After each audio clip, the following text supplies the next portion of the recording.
Om. Om.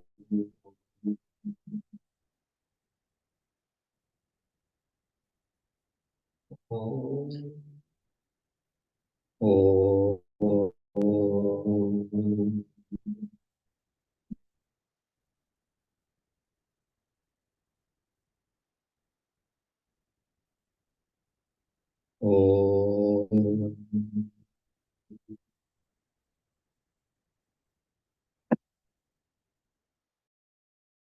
Om Sahana Vavatu Sahana Bhunaktu Sahaviryam Karovavahai Tejasvinavaditamastu ma vidvishavahai.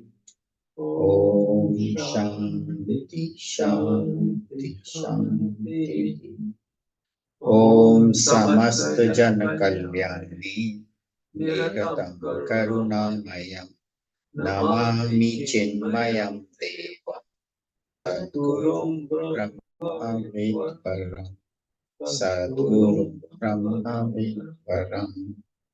Om Paya Pratibodhitam Bhagavata Narayanena Swayam Vyasena Gratitam Purana Madhye Mahabharatam Advaitamritavarshini Bhagavati Ashtadashadhyayani Ambavamanusandhami Bhagavad Gita Dveshini.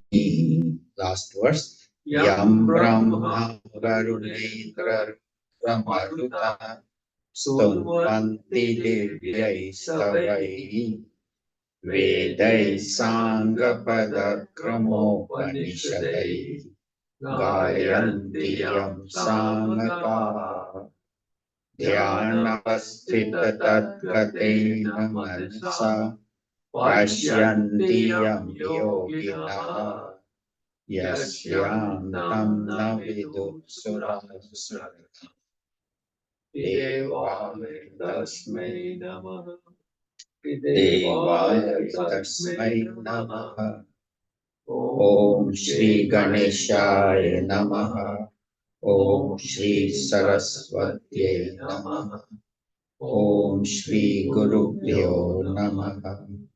Okay, so very briefly, I'll just summarize for the Zoom people. So when the person experiences prasada in the 65th shloka, prasada means the inner peace of mind, then all his dukkha, all his sorrows get reduced. How? His vasanas get quieted. He's in that peace of the mind, when he's experiencing oneness with God, automatically his vasanas, his selfish desires get less and his sorrows get less. And then what happens? Then for that, he has to control his senses and control his mind. Controlling the senses is Dhamma and control of the mind is Shama. And then we gave the example of the Ratha, the chariot. In the chariot,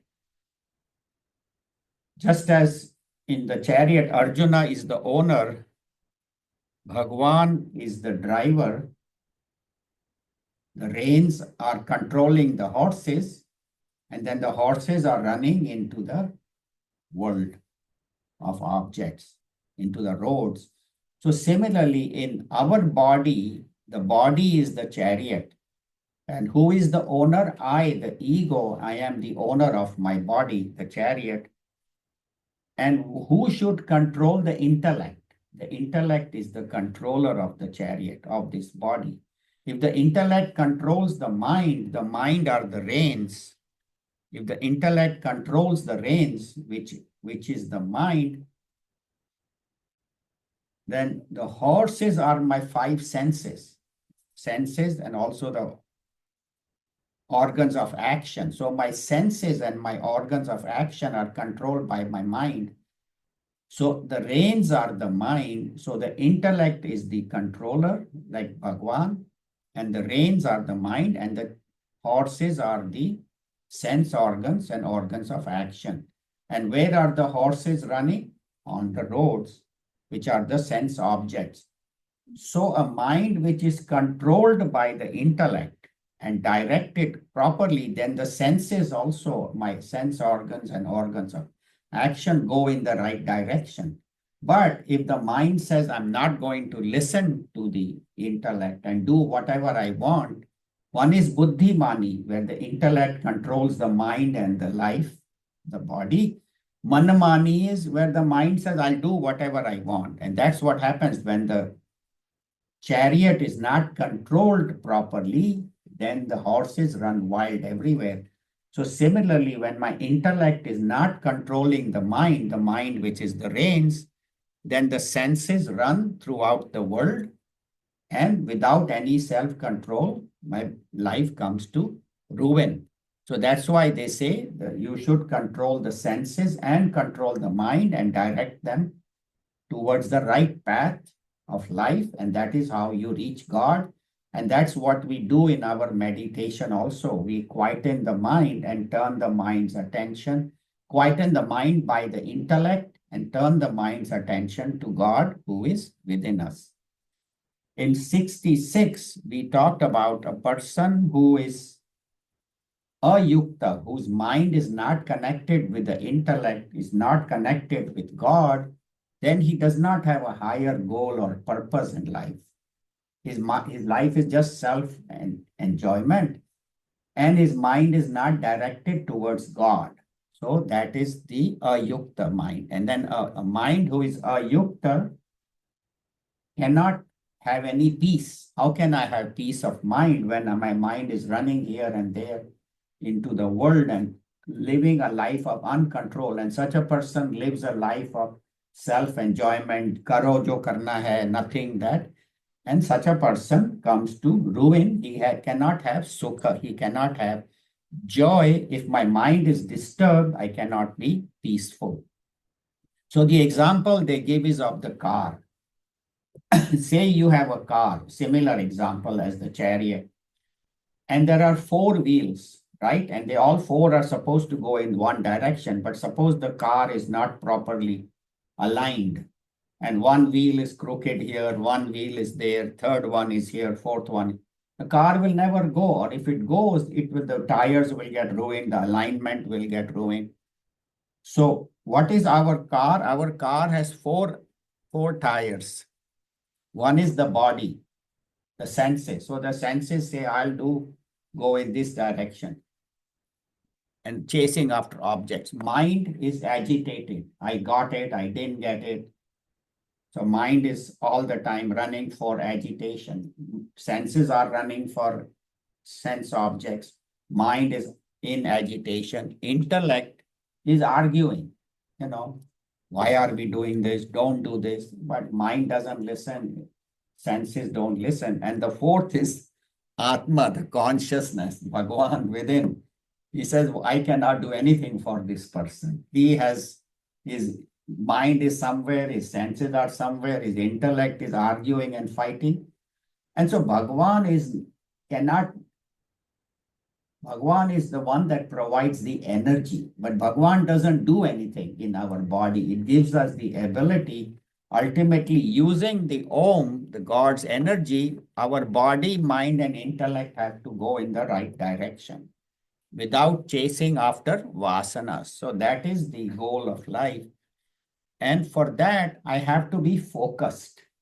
I know what is my goal. Yes, I have worldly goals, and that I have to do, taking care of the family, earning a living, acquiring objects. But they all should be done with dharma, with the right attitude, with honesty.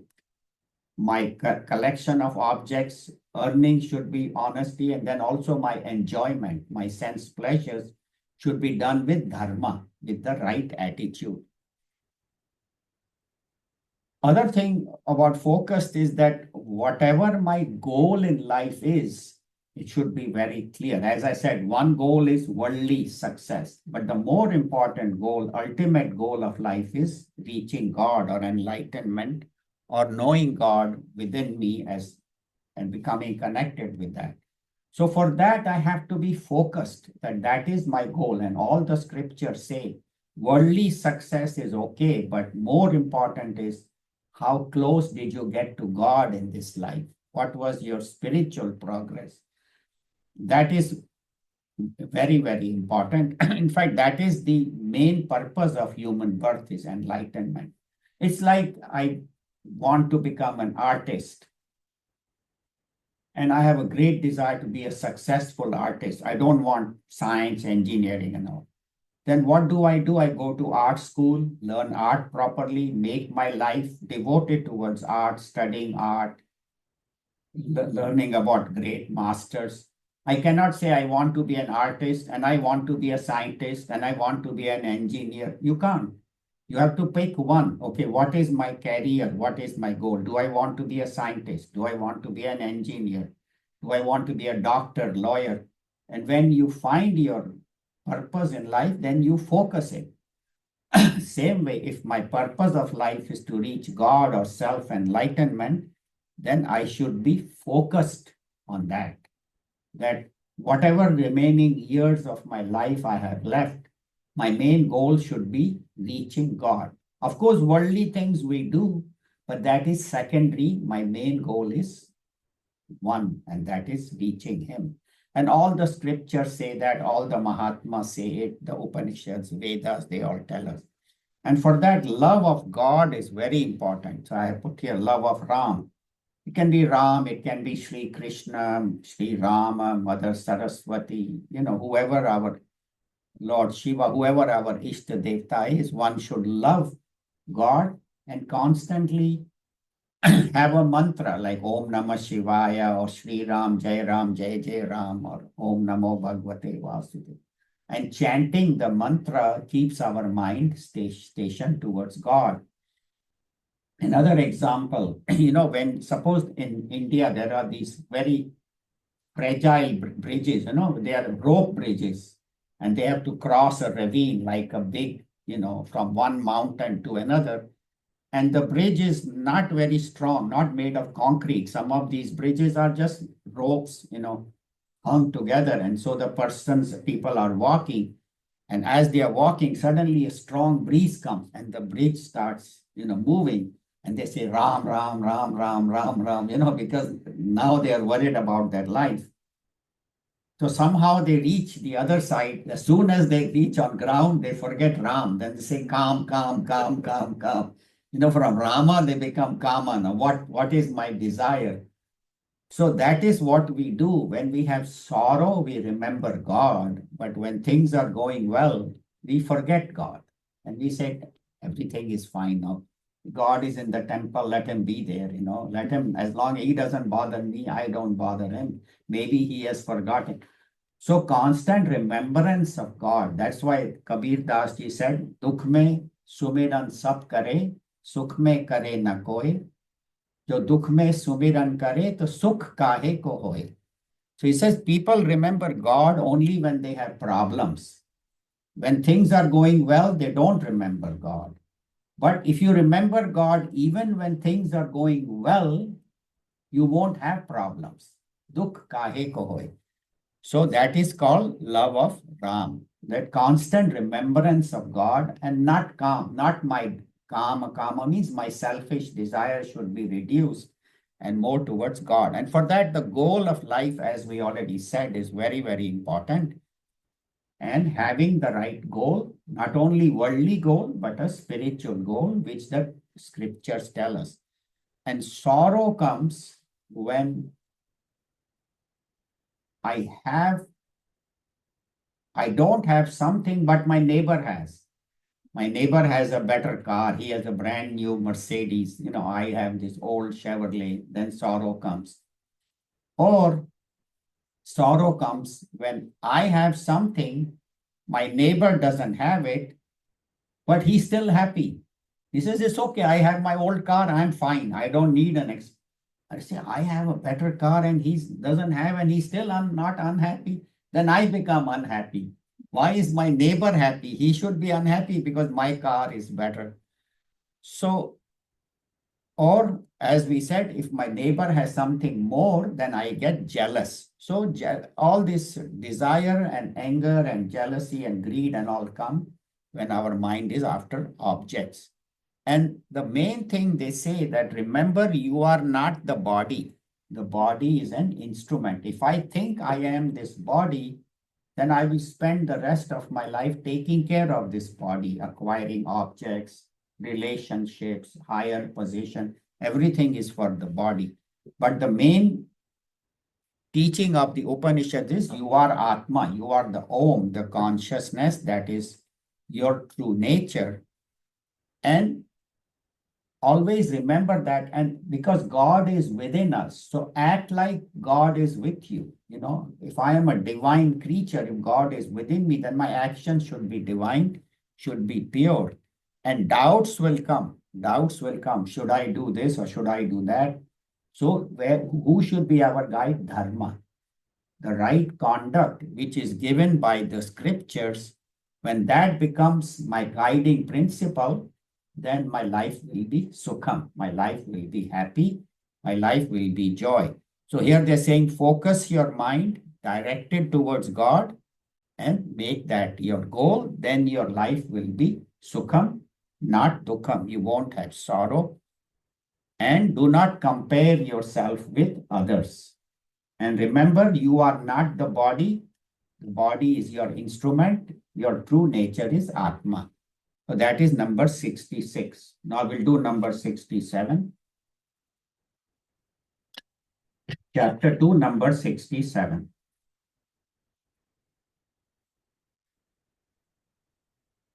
Sorry about that. For the Zoom, I did summarize 65 and 66. We'll do 67 now.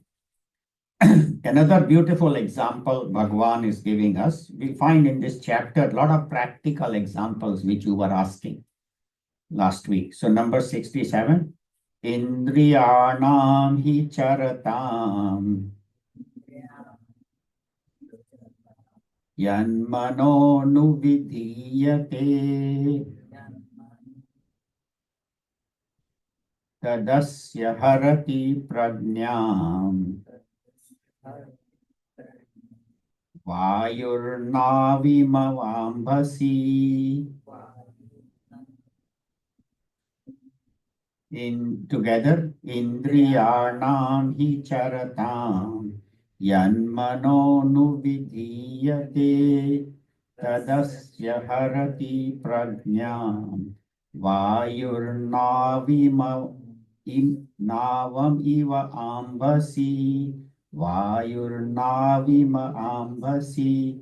So indriyanam, so charatam, so indriya charatam, the sense organs which are wandering. Charate means just as a cow grazes through the, through the grass in different parts of that meadow. So our mind is grazing, going through different things. I want this, I want that, I want to see this, I want to see that. And yat manaha anuvidhyat, and the mind is following. The senses are going and the mind is, instead of controlling the senses, is letting the senses enjoy. Then what happens? Tad asya harati prajna. So then such a person, harati prajna, his wisdom is stolen. Harati prajna. How is his wisdom, knowledge, intellect stolen? Vayuhu navam iva ambasi. Just as a boat is in the ocean, say, and it has sails, for example, or it has doesn't have a strong motor. You are just rowing by hand, so you are a hand rowing by hand or by sail.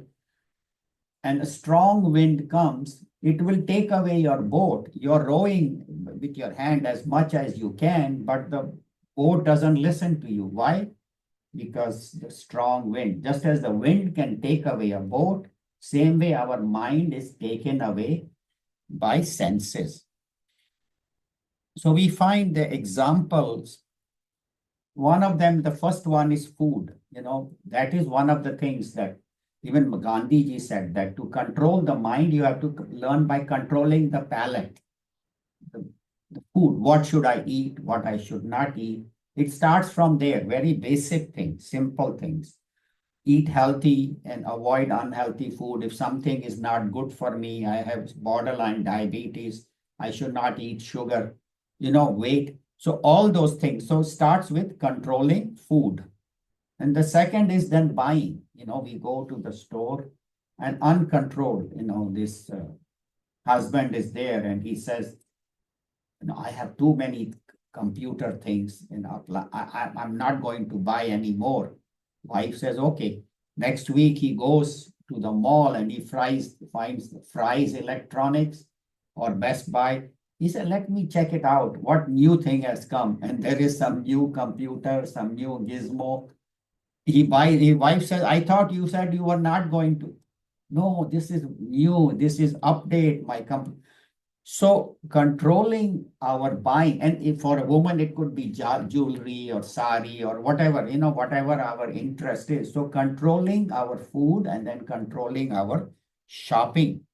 And this happens gradually. You cannot suddenly say, oh, I have been doing this all along, and from tomorrow I'm not going to do it.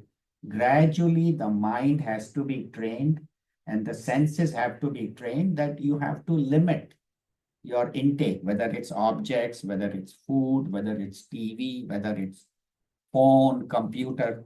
So gradual control. Otherwise, your life will go in the wrong direction. Like we know the story of Titanic. Titanic was the famous ship that sank when it hit an iceberg and it sank. And why did it sink? Because the captain who was on top watching, he saw the iceberg coming. So he told the mate who was controlling the steering, of the ship, he told him starboard. Starboard means go right. Now the guy either didn't hear it properly or he was distracted. He turned to the left, to the port side. So either he didn't hear it or he heard it and then his mind was somewhere else. And so turning in the wrong direction, he hit the iceberg. The ship, 6 of the compartments were damaged. Water rushed in and hundreds of people died. A few of them, and they didn't have enough lifeboats for the huge ship. And so those who could get on the lifeboat survived, but more than half the passengers died. So similarly, our intellect is telling us go right, right, right, but mind doesn't listen, go left, then what happens? It sinks. Then our thing means we don't die, but our life gets ruined. And so for that, it is very important for us to have the right goal and do all our actions for God. And that once you decide that I'm going to do everything for God, then we cannot do wrong. So you get up in the morning before you get out of bed, say Ram, Ram, Ram, Shri Krishna, Krishna, Krishna. Before you get out of bed, chant the name of the Lord. Then, after bath, you thank him for the hot water, clean water. Then when you're sitting for meditation, remember God. Then before eating breakfast or lunch, remember God. While driving, or when doing things that don't require any other thing, like you're doing dishes or vacuuming, or instead of complaining, just chant his name and say, I'm doing it for God. When you do all actions for God, even when I'm seeing patients, say a doctor seeing patients, he sees God in all his patients. A salesman sees God in all the customers. So then what happens when you dedicate all actions to God, you get shuddhi, you get purity of mind. The mind becomes pure because the mind is then directed higher. See, when the mind and intellect are integrated, they are coordinated, then all my actions are directed upward. But if the mind and intellect are not coordinated, then mind has a tendency to go in the wrong direction. If your mind is allowed to do whatever, that's why last week we talked about samshayatmaka manaha. Mind has samshaya, doubts. I should do this, I should not do this. should I do this, should I not do this, and can go in the right direction. Intellect is nishchayatmika. It is firm decision. So when the intellect gives the firm guidance to the mind, then the mind goes in the right direction. But if we don't do that, then our life goes in the wrong direction, in the opposite direction. Like this is football season. So those of us who watch football, you see the quarterback, he throws the ball. Instead of throwing to his player, he throws to the defender. Sometimes it happens. His receiver doesn't get the ball, the opposite team gets the ball. And they run the ball in the opposite direction and they score a touchdown. So instead of the quarterback going in the right way because he has thrown the ball to the wrong guy, his team loses. So similarly, when we don't have our goal in life clear, then our life goes in the wrong direction. Instead of going forward, it goes backward. So even no matter how much spiritual progress I have made, how much sadhana I have done, if my mind and intellect are not coordinated, I cannot progress. So that's what they say. Let the quarterback of your life not throw interception. Throw in the right direction so the ball goes and you win the goal. And here the life is our game. Life is like a game where you play and your goal is to succeed. And what is the goal? In football, it is touchdown. In our life, goal is Bhagwan. When we reach Bhagwan, that is our touchdown. So that is the football example I just heard, and I thought that is a useful one because it is football season. We are all watching football, at least some of us are. So that is the shloka number 67, that one whose mind is running after senses is not controlled by the intellect, then his wisdom is stolen, just as a boat which see, if the boat has a strong motor, powerful motor, then, and it's a huge boat, then no matter how strong the waves come, the boat does not go here and there. It can go towards its goal. The winds are there, storms are there, even waves are strong. And that's what happens. A person who has firm determination, no matter what temptations come, what problems come, his goal of life towards God is very clear. But suppose the boat is weak and not able to withstand the storms, big storm is coming. I don't think our boat can withstand. So what do? We find a harbor, a port, and go hide it, wait in the port, in the harbor until the storm is gone. Let me stay here in the safety of the harbor, the port. And once the storm is over, then I go on my journey. So what is our harbor? Bhagwan. Just as a boat, when it is in harbor, it is safe. And when the storms are over, he goes on. So same way, when I go towards Bhagwan, I am safe and he protects me no matter how strong the waves are, no matter how many problems come. So constant finding refuge in Bhagwan, just as a boat finds refuge in the port, in the harbor, and finds safety. So that is the boat example, very beautiful example Bhagwan has given us. That's why they say now, there is a famous bhajan, Bhagwan meri naiya us par laga dena, ab tak to nibhaya hai, aage bhi nibha dena. Oh God, please take my boat safely to the other shore. So far you have done it, please continue to do it. Please save me. So that is our surrender. When we surrender to God, then God takes care of us. So that is mantra shloka number 67. We'll do the last one today, number 68. Tasmad asya mahabaho grahitani sarvashah indriyanindriyarthebhyah tasya prajna pratisthita Together. Tasmadasya mahabaho nigrahitani sarvashah indriyani indriyarthebhyah tasya prajna pratisthita.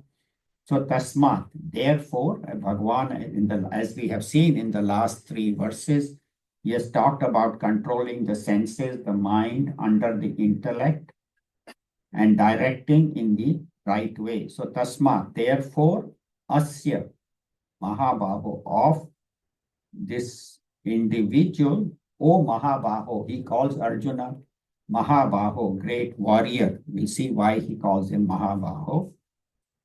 Mighty armed warrior. Nigrahitani sarvasha. So this body, mind, intellect, sarvasha, from all directions should be controlled. Nigrahitani should be controlled. And how should we control our life? Indriyani indriyarthebhyah. So in this world of objects, indriya artha are the objects, indriyani senses should be controlled. And one who controls his senses or her senses, tasya prajna pratisthita. Such a person is said to be a man of wisdom. His wisdom is stable, is established in the truth. Because Arjuna had asked, sthita pragnasya ka bhasha. Remember a few shlokas back in shloka numbers 64, 65, he had asked, what is the sthita prajna? How does he function? So here, all these shlokas from 65 onward, Bhagavan is telling us how a man of wisdom functions in the world. Actually, 55 onward. We are on 68, and this will continue till the end of this chapter. So from 55 shloka to shloka 72 is description of the man of wisdom. So here he says, who is the man of wisdom? Whose senses are under his control. And why does he call Arjuna Mahabaho, O mighty armed soldier? Because Arjuna he was a great warrior. He had very powerful arms, very mighty arms. Not only that, but he was very self-controlled. That's why he calls him Mahabaho, great warrior. Because for 12 years when he was in the forest, remember the Kauravas, the Pandavas had lost the gambling, Yudhishthira lost. And because the Kauravas cheated, and one of the condition was 12 years in the forest and 1 year in hiding. So 12 years in the forest, Arjuna didn't waste his time. He worked very hard to get all the skills to fight the war, because he knew that at the end of these 13 years, the Kauravas may not give us our kingdom back. And so we may have to fight. And so for 12 years, he trained himself, got all the best weapons. Not only that, Gandiva, the bow he got, from the gods because of his effort. Then he fought Lord Shiva there's a story of the hunter, how Lord Shiva came as a hunter to test him. And he fought so bravely against Lord Shiva that Lord Shiva blessed him with the Pashupata Astra, the most powerful Astra was given to him. So he says, great warrior, you have fought with Lord Shiva, you have acquired so much weapons, you have done so much tapas. Physically, you are strong, but now mentally you have to become strong. See, physically you can accomplish, you can defeat anybody, he had that ability. But mentally he had become weak. And that's why he said, I shouldn't fight the war. I don't know what will happen. These are my family members. But the family members were the Kauravas, his cousins who had cheated him, taken away their kingdom, tried to kill them. And the country was being ruled by evil people. So what Bhagavan is telling him is that if the evil people are allowed to rule the country will go down. So only way, they are not ready to listen. So only way is we have to fight the war, because we have no other choice. They tried peacefully to ask them, to give the kingdom back. And the whole dharma will suffer. when the adharmic people are winning, then the dharmic people will suffer. So that's what Bhagwan is telling him, that you are a great warrior and now is your chance to show your power, show your strength, and fight for the good cause, fight for dharmas. He's not telling him fight to get your kingdom back. Fight because dharma requires, the nation requires, just as a warrior, when the country is attacked by the enemy, a soldier who has been trained to fight has to fight because the country needs protection. So here Bhagwan tells him that dharma needs protection, so you need to fight. And what is true freedom? See, we say freedom means, I can talk what I want, I can eat what I want. No, true, Gurudev says, not to do what you feel like doing is freedom. We think, what is freedom? If I feel like doing it, I should do it. That is not freedom. Gurudev says, Swami Chinmayanandaji says, that is just entertaining your senses. So you feel like doing something, but it's not good for me, I won't do it. That is true freedom. So not to do what you feel like doing is freedom. We think the opposite. Teenagers think, I feel like going here, I should be allowed to go. I feel like going to my friend's house, staying out late. No, certain times you have to tell them. You feel like doing, but that is not the right thing. So that is true freedom. And for that, I should have my concepts very clear, that what is my goal, what is my ideas, and live a life of honesty and dharma myself. So like if I'm a teacher in a class and there are 20 children, now one of them happens to be my son. And even though the son is not that smart, but I give him extra marks, so that he comes first and he gets good grade. And the other one who is better, I give him less, then that is not right. So that is attachment. That is how your mind, and it's attached to, can be attached to an object, can be attached to a person. So living a life of not honesty, living a life of dishonesty, incorrect living is not freedom. Freedom is to do the thing right at all times. That is dharma. And sarvashaha, again, what sarvashaha means, all my five sense organs should be controlled, what I should see, hear, smell, taste, touch, eat, whatever. Then my organs of action should be controlled, my hands, feet, speech. I should do the right thing with my hands, go in the right place, speak the right thing, control all my, lower impulses. So 5 sense organs, 5 organs of action, and 4 antakarana, mana, buddhi, chitta, ahankar. My mind, my intellect, my ego, and my memory all should be in the right direction. So 14 things should be controlled, 5 sense organs, 5 organs of action. Organs of action are hands, feet, speech, excretory, and procreative organs. So there also should be in the right direction. And then my 4 antakarana, mana, buddhi, chitta, ahankar. So all 14, when they are in the right direction, controlled, that is sarvashaha.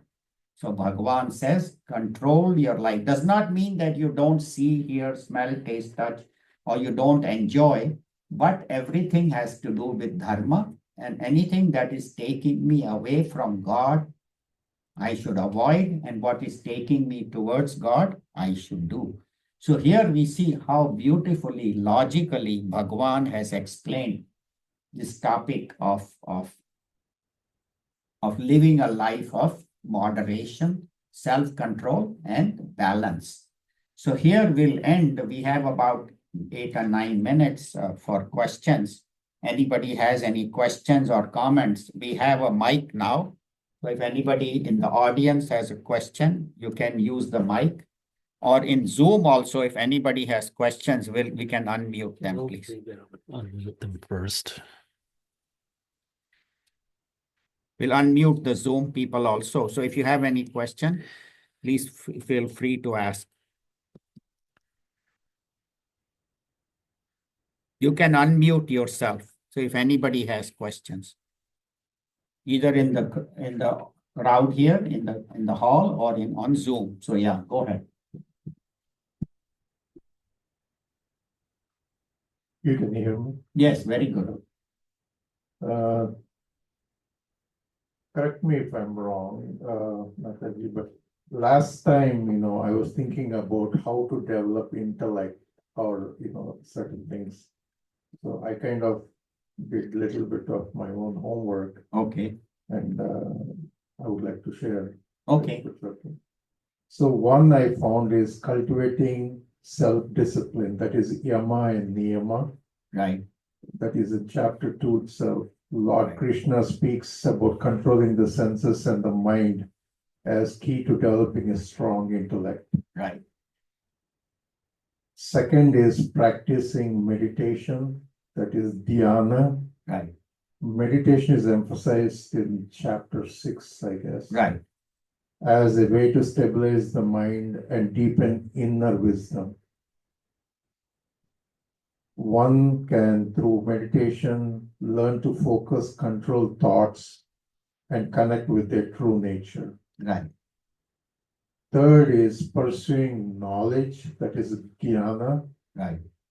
That is in chapter 4. I found Krishna speaks of knowledge as one of the paths of wisdom. Yes. And studying the sacred texts, contemplating spiritual truths, and Right. learning from teachers. Then fourth is performing selfless service, that is karma yoga, by performing actions without attachment to the results, that is in chapter 3. Yes. We purify the mind, cultivate wisdom. Right. Then developing devotion, that is bhakti yoga, I found in chapters 9 and 12. Right. Krishna highlights the devotion as a way of Yes. to align one's mind. Good. Then letting go of ego and pride, that is chapter 1. Right. And seeking the company of wise individuals, that is satsang. Good. This is what I Thank you. little bit of homework. That's very good point. Thank you. Good. So, thank you. Anybody else? Anybody else has any questions here or in the Zoom?